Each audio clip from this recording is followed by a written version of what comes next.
joined by Steve Hauser and Larry Farnsworth, NFA. Fantastic. Yeah, You could join us. we had some responses to the Long Beach video that we put out there about the supply chain stuff. So we thought we'd get Steve and Larry involved and maybe get somebody else's opinion on what's going on rather than just mine and yours. We had a lot of people write to us about that. Sounds good. Yeah. So, Steve, 2020 was challenging, satisfying year, I think, last year, and 2021 is shaping up to be pretty much a bigger challenge. John and I, as we said, we talked at length about the issues facing the industry in 2021, and I know you guys are aware of it because you sent a letter to Pete Buttigieg, Secretary of Transportation, and we'll get to that in a minute, but we wanted to get your opinion of what's happening, right? So John and I talked about it at length on our video our last podcast. So, you being in Joplin, Missouri, John in Fargo, North Dakota, obviously the fireworks don't just show up at your door. It's got to get there, and that's all about supply chain. So I guess at the end of the day, in your opinion, Steve, what's going on? What's ultimately the cause of the shortage, really? Well, it's a confluence of a lot of different factors. Overall, the pandemic's effect on global transportation is at heart, that is the root cause of all the problems. I mean, nothing around the world is moving the way it ever was supposed to. If you think about the global supply system, it was built over decades, one piece at a time, slowly. It was put together, and it worked. And then all of a sudden, here comes this pandemic, and, that really disrupted everything. I kind of liken it to a domino train that you see in an auditorium or something. You see those videos of those domino trains people put together. Yeah. And they build this massive thing, and then they tip one domino, and it flows. It looks like water. It's great. It's beautiful. And it works. Well, there's a janitor over to the side of the gym, and his name is COVID-19, and then he's got a push broom, and he comes running right through the middle of it. So what's happened now is those dominoes have all been splayed out in the open. They've been knocked over. So everybody's trying to run around, restack them, get them all set back up. So it's a tumble-down effect. I mean, it's affected everything. Any part of transportation has been affected, from rails to trucks to boats to everything. And that's really the biggest, gorilla in the room as far as disrupting everything. Aside from that, there were some things in China where during December of 2020, they weren't allowing any export of fireworks. So we lost a window of shipping there. Then we get into 2021, and now we've got these problems, there's just not enough time to get everything through the system. It's just backed up so bad. The boats that are running to the coast from China are generally the smaller boats, as the shippers have, downscaled the operation because they can't get enough containers filled. And they're not going to send, the big boat and only fill it halfway. They're going to send smaller boats, and they're going to run them at slower transit times because, here probably a month ago, those boats were sitting at anchor out in the ocean, just floating around for weeks on end. In March, it was horrible. I mean, it was a parking lot out in the ocean, 2.5 miles off Long Beach. And they would just GPS ingress, and they went outside of a loop. They called them up, and they turned on their engines, and they pulled back into the loop, and then they shut them off, and they drifted. So, a lot of those factors were really kind of the result of what I call the COVID hangover. A year into it, we're really seeing the brunt of the results. And you're seeing it in all sides of the sectors of business. Anything that has to be imported has got a problem right now. Fireworks are just a part of it. Yeah, the biggest problem, though, is because you guys are so seasonal, you miss your window, you got to wait a whole year. Yeah. And, the hyper seasonality of our business is what drove the NFA, to writing the letter to Secretary Buttigieg. And we received some response out of that. And what it helped do is it got the Federal Maritime Commission involved. And, we had a conference call with one of the commissioners of the Federal Maritime Commission, And, she was giving us instructions, say, hey, do this, this is what you guys need to do. It was a Zoom meeting like this. These things are normal now. And it was a good exchange of information. And we had mentioned to her that we had reached out to the Port of Long Beach. And she said, hey, that's great because I know the director of the Port of Long Beach out there. Actually, the deputy director was a good friend of hers. And so she said, you need to reach out to them and definitely do that. And if I can be of assistance, let me know. Well, we did. The NFA reached out to the Port of Long Beach the beginning of April, first week of April, right on the heels of that conference call, because we actually had a Zoom call scheduled right after the Federal Maritime Commission Zoom. We went right to Long Beach. We'd already pre-scheduled it. So it was a great coincidence. And, we got with them and they said, hey, we'd love to help. They said, here's the kind of information we need from you. Have your members gather this information. They gave us a format to collect it in. And then I've been actively, sending and working with the Port of Long Beach, since the first part of April to, get some of these containers moving. And, that has been very good for the industry. And the NFA, was very instrumental in getting that to happen. And then, following up on that, we got to a point of about, I want to say maybe 3 weeks ago now, and they assigned some more people to it out at the port. And they've been great out there. I mean, they've been working their butts off, and, but they gave us some more contacts. And, now what we're getting is real-time updates. I'm bombarded with emails. I'm in exchanges with them back and forth, on a daily basis, tracking containers that we've submitted. They're responding with where the status reports, what we've got on rail, what they've pulled out of the yard. And, here recently we got some pulled out that have been sitting out there for 9 weeks, Wow. so those members' containers are now moving. And, it's been a very successful effort. And then they even handed us off. They gave us kind of a warm handshake introduction to their peers over at the Port of Los Angeles. And so now we're working with them. And most recently through our DC lobbying office, we have now a commitment from Union Pacific Railroad to help us out. So, you got the NFA working directly. I mean, directly every day with the ports out there and their brass. And now we've got Union Pacific coming on, the railroad. And, it's all to the extent of trying to help the industry because we are so hyper seasonal. And if we miss the full, we don't miss a seasonal opportunity. We miss an entire year. I mean, it's not just like we're going to sell something else in August. No. So, it's been a huge push, and the amount of information that's flowing back and forth is mammoth. I mean, it really is. It's almost a full-time job for me right now. Yeah, that's key is information. Get it, without communication, you're sunk.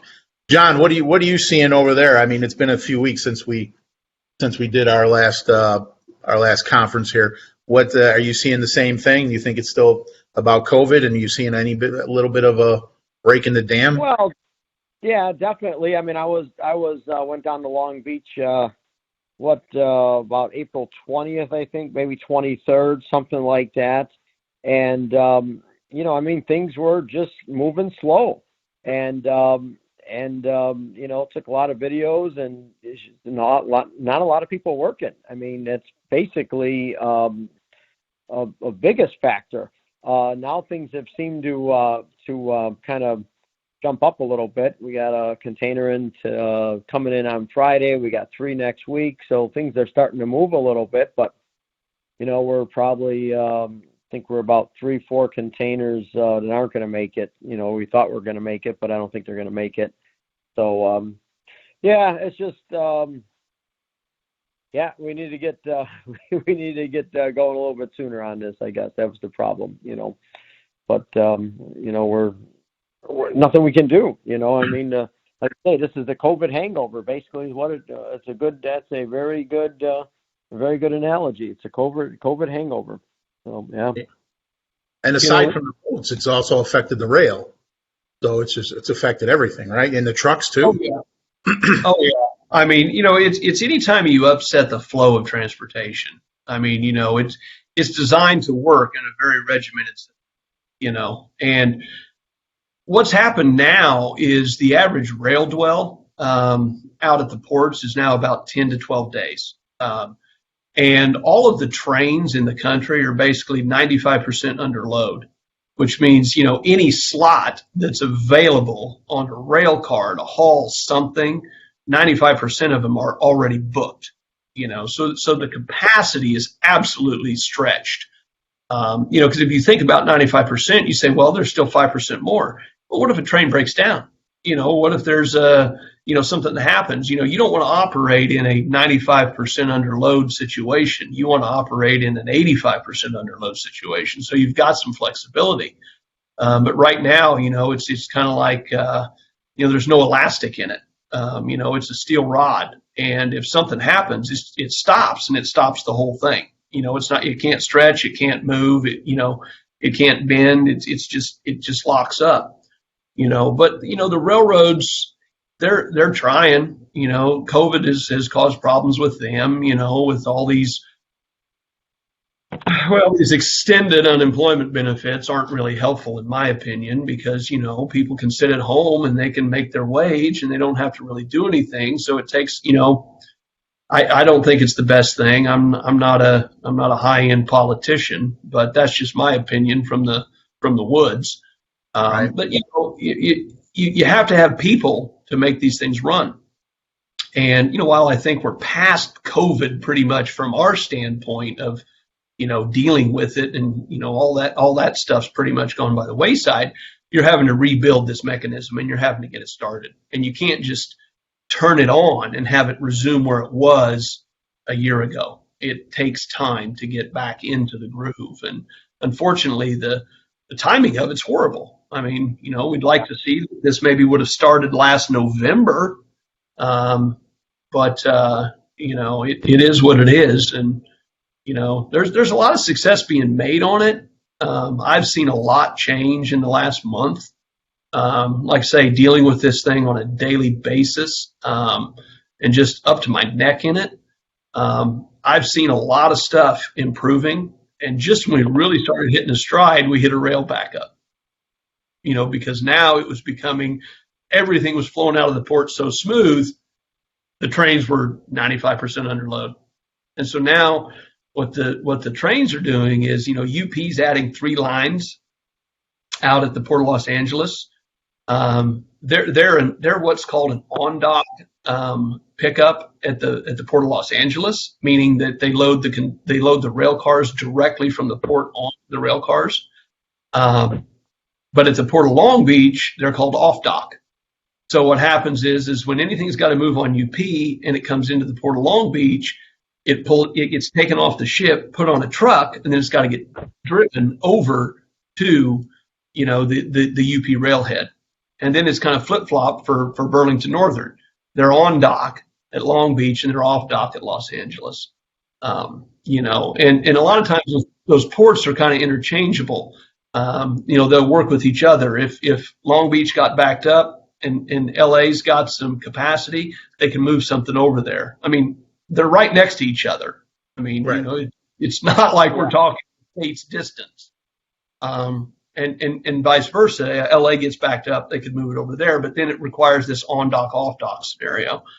So you just have to move it around. And, a huge thing is, there was a chassis problem out on the coast, and Titan Equipment, which is probably one of the world's largest equipment owners.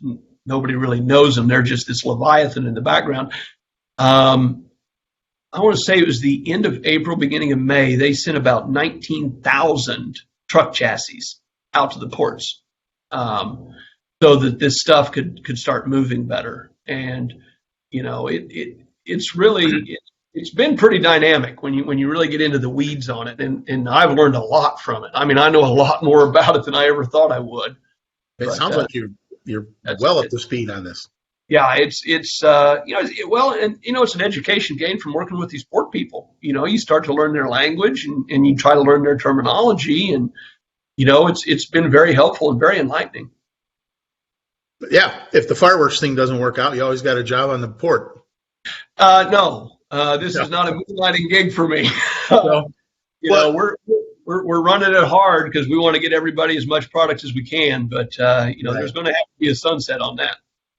So, and obviously, I don't know if the retail customers are aware. They might be aware when they end up showing up the stores in a week or two. But obviously, the wholesalers are aware, right? And you have them calling you on a daily basis. So, what have you done as an importer and as a wholesaler to kind of remedy the situation? You can, John and I talked about, there's some companies that are just not taking on new customers, sell them other products, or pay higher rates, get out of the business, become a banker, open a coffee shop in Cabo. You could, whatever, just get out of the business. So what have you guys done to, to kind of help remedy the situation and help your wholesalers? Well, I think, what, I can't speak for, other wholesalers as far as what they're doing. What the NFA is doing is trying to get the wholesalers their product. Right. Now, me personally, what we've done, I'm a wholesaler exclusively. I don't have any kind of a retail operation. So, if I had it, it was for sale. I wasn't going to hold back for my own stand and my own locations. And for those that have retail, that's a decision they're faced with. Of course, they've got to address their own business needs, and there's nothing wrong with that. From my standpoint, it was basically trying to work with customers, my customers, and say, hey, guys, so we don't have this, but we do have this. Right. So you're going to have, there will be fireworks available. What's different is it's not going to be what's usually been. There's going to be a different product. And I told one guy, he says, you don't have any artillery shells that I can buy. I said, well, but I got 500-gram cakes. I said, that's an artillery kit pre-wired. There you go. Yeah. And, you got to get people to rethink that, so it's, hey, this year instead of having to light those things one by one, why don't you have somebody else chain them together? Oh, look, we got a cake. It's already chained together. So set up your own little finale and let her rip. John, what have you done? Yeah, definitely. Well, basically, we've kind of cut everybody down on their orders, and we're trying to limit the amount of cases they could have, so we can at least take care of our regulars. We've taken on a lot of new customers, but we were very heavy into product in July, and a lot of people called us up in July, wanting to keep their store open till August, September. So they gobbled up a lot of merchandise in July, and then in January we start limiting a little bit to try and curb it a little bit, and then that was it. But we've held back a lot for our stores because we have to, and we're definitely not trying to be stingy. We want to keep everybody happy, but it's been a challenge. But I agree with Steve. The customers are coming in. We get it. We understand. I had a lady come in. She owns a couple of Dairy Queens, and she can't get chicken fingers, Tuesday, Wednesday, and Thursday out of the week. And then, so it seems like everybody that, furniture store, Walmart I was in last night, they got nothing on the shelves. It was a joke. So, everybody understands it, and they're kind of being tolerant. And like you say, they're taking, if you don't have this 500-gram cake, they'll take another one. If you don't have Saturn battery, they'll take something closest to it. There's staple items that you just can't, what do you call it? Just can't give them something else for a staple item, replace it, but they're just doing without the staple item and filling their shelves with what they do have. So I said before, I predict a season that there will not be one case left in the warehouse. And pretty much I've seen videos of other big wholesalers, and I was like, wow, there's nothing but pallets in there of empty products. No products. So I believe that we won't have one case left, So it's just, that's all we did was try and limit everybody so we could disperse it around evenly, try and make everybody happy. Sounds like a plan. So then we talked about that Buttigieg letter earlier. Larry, did you was there a response to that, or obviously it got a little bit of traction, but is that something you guys can rely on in the future, or what's what's the story behind that? Well, like Steve said, we had the Federal Maritime Commission. The letter resulted in a call with them, and we haven't necessarily heard directly from the Secretary's office other than the message received. Thank you very much for contacting us. They haven't given us an official response yet. I don't necessarily think that's going to probably come until after the 4th, but it has generated a lot of media attention. I'll tell you that. And we're probably doing a couple interviews a day on local TV, and the story's starting to build. And as I think we get closer and closer to the 4th of July, there's going to be a lot of stories, and a lot of reporters are going to be writing about that kind of stuff. So we'll see, but we'll definitely keep you posted on if we hear back from the Secretary's office. Yeah, do you think, John, we'll see as many fireworks in the sky as we did last year? Well, people have been coming in like crazy early, and we've done 2 news stories already on it, and I didn't turn into a 12 frenzy. I kind of said, hey, our store's stocked, but there's no telling how long it's going to last, so I guess first come, first serve, and if you plan on shopping, shop early. And but isn't that the case with every time? It's the same way. We always run out of merchandise, and unfortunately, we never run out for wholesalers like this, but we've run out before. You always run out of items, and early bird gets the worm. So, we only missed about 17% of our containers. So it's not as bad as some I heard. A lot of them had a lot worse. So at the end of the day, I can't complain. What am I going to do? And then I guess finally, what we talked about a little last time. How does this change your behavior for next year to not let this happen again? Steve, have you implemented any new procedures, or you take on more inventory? What will you do to kind of try and prevent this from not happening again? Well, interestingly enough, and I was trying to get prepped here for this very thing, but I actually so here's what Steve did. I don't know, this will either be genius or Waterloo, but I think it's gonna go a little bit more on the genius side. In May, I basically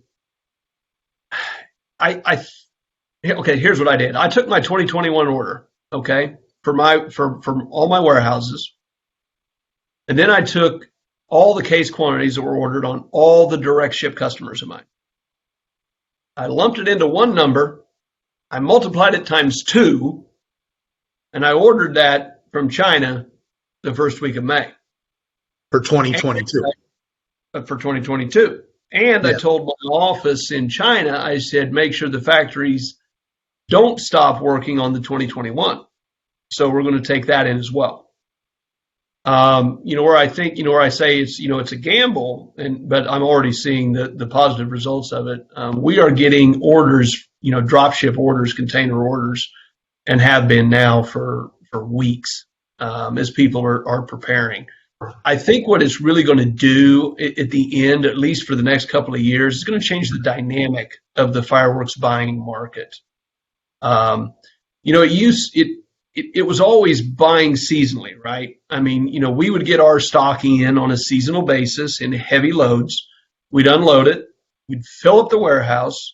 Then we'd spend a month and a half, working like mad, 7 days a week, 20 hours a day, shoving it out the door and getting it into our customers' hands. I think those days are gone for the next couple of years. The way the supply chain is moving, in my opinion, is everybody's going to have to be the little red hen. I think they're going to need to be buying and taking delivery of fireworks throughout the year so that they can ensure that they are prepared to open their stand when the season comes. And my wife, she says, well, it's great. She says, you finally got an 8 to 5 job.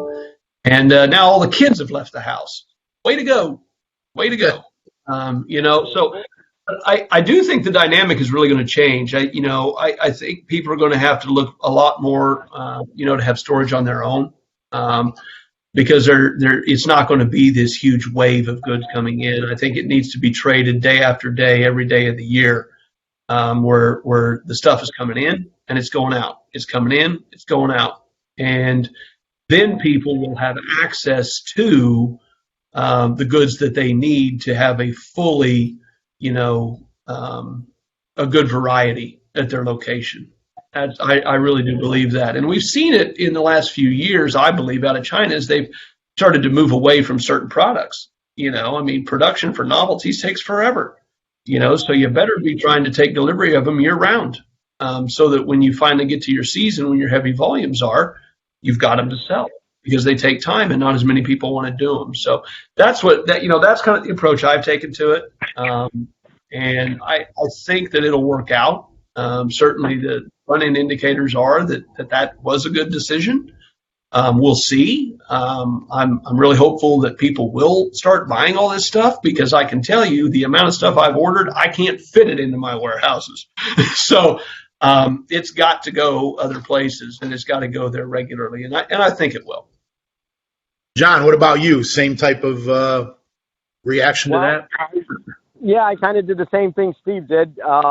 My order for 2022 was placed 3 weeks ago, and with all the vendors, we deal with about 17 different ones. So we placed our order 3 weeks ago. Actually, it was done it was done end of April. So it was actually way longer than that, because I was in Long Beach when I finished it up, and did the order. I did the same thing you did, Steve. I ordered for 2022. I kept everything for 2021 coming in, and I bumped it up because I know we're going to have to bump it up to replace the heavy product that we had going into the season. So we're at about 1.5 times, and I've been telling my customers, and they've been telling me the same thing. Even if you get it in after 4th of July, I'll still take it. So they're learning that they're going to have to start stockpiling merchandise. China has learned about 3 years ago that they're going to have to start having stockpiles of merchandise as their production was going down. So like Steve said, we're all adjusting to the curve. At least I've been adjusting to the curve for the last 5 years, because I knew that production's just getting worse and worse in China. And then there's an explosion. There's always something. And then this whole shutdown with the COVID, and then the whole transportation thing. So, I got my order for 2022 in, and as you know, your guys were both, Ron, you're a banker, and Steve, former banker. So, try and convince your bank you need more money. You're ordering a 2022 item, and you haven't even got one container from some of these companies for 2021. So bankers don't understand that, but, it is what it is. But that's exactly what we did too, Steve. We bumped up to 2022, and I still want my 2021, but for the last 5 years, we've been on almost a rotation basis of containers. There's really no way you couldn't be. And, in the last 5 years, you had to be on a rotation basis of containers, because if you're not, it was just you're fighting the system, and that's, so we've been moving more to that. In the last 5 years, we've been doing that. We start getting containers in on the 6th of July, and we keep on rolling all the way through. So, yeah, it's, but it has changed. It's going to change the way other people look at it. And I tell them, you want it, buy it, pick it up, and get it out of my warehouse, because we're not building any more buildings. So, yeah, it's getting tough. Yep. I think at the end of the day, it's not all gloom and doom. Just to close it out, there's still fireworks to be had. You'll still see fireworks in the sky on the 4th of July. You might have to pick up an alternative, but at the end of the day, you might find something you like even better, right? If it didn't come in, pick up something else. Yep, like Steve said. Good point. Yeah, you might like it better, and you'll save that one for next year. That's all. But yeah, every year on the 4th, when I drive back, I see all those fireworks in the sky. It's incredible, especially in Fargo, because it's all that flat land. See so many of them. I mean, those people it's going to be the same. The people get them, and you just got to adapt, right? Adapt or die. You'll adapt and you'll figure it out for next year. Yep, All we can that's do, right. the only thing that's going to hurt guys like me and Steve right now is the cost of freight, because our plan is great, but look what we're going to spend in freight next year, and we're not going to really have that money going into this season when we had to cut down all our wholesalers. So that's going to be all new money, like it's been new money since January, since this freight increase. So it's all new money that we got to produce, and it's going to be tough. Not going to be easy. No. Well, you'll get it done, John. You always do. Everybody does. Oh, That's yeah. the one thing about the fireworks community. It's adapt or die.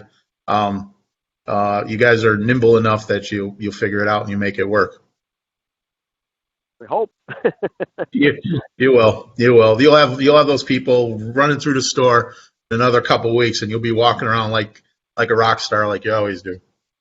Well, thank you. I hope. We got some. I got some quotes about logistics. You want a few quotes, Steve? I know you like quotes. All right, give me some logistics quotes. Here's one. Leaders win through logistics. Vision, sure. Strategy, yes. But when you go to war, you need to have both toilet paper and bullets at the right place at the right time. In other words, you must win through superior logistics. That's a guy named Tom Peters, writer on American business management practices, best known for In Search of Excellence. Here's another one. Elon Musk. The supply chain stuff is really tricky. That was his quote.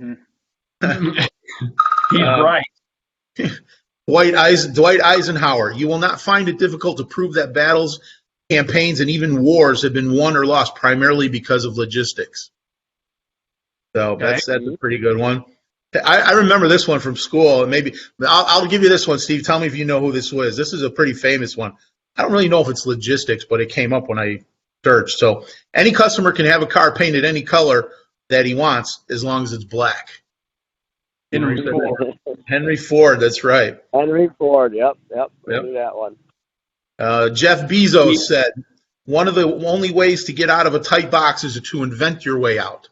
Sounds like what you guys are doing, just figuring out a way to do it. Sam Walton, Walmart, many of the best opportunities were created out of necessity. I know John believes that 100%. Oh, yeah, yep. General George S. Patton, gentlemen, the officer who doesn't know his communications and supply as well as his tactics is totally useless. So, and then the last one, that's a good one. The last one from I can't pronounce his name, but he's the father of Toyota Production Systems. This one I think John will appreciate too. Here's his quote. It's a little long one. All we are doing is looking at the timeline from the moment the customer gives us an order to the point when we collect the cash. And we are reducing the timeline by reducing the non-value adding wastes. That's it. Right, John? So true. Exactly. Yep. Exactly. So, last year we had, or 2 years ago, was it the medals in the fireworks? And that was the big thing. And then we had the cages around the fireworks. Now logistics. There's always something interesting to talk about, but hopefully hopefully we can have a couple of years of peace and calm. Peace and calm. God, please. Yeah. But that'd be nice. Everyone watching should go to the, because you should feel at least a little bit better because the NFA is fighting for you. And like you heard Steve talk about, helping these guys and helping with the communications between Long Beach. So, Larry or Steve, how do they hook up with the NFA? Where do they go to? Go to info@nationalfireworks.org. Got it. Or you can go to info@saveourfireworks.com too. That actually comes to our DC office.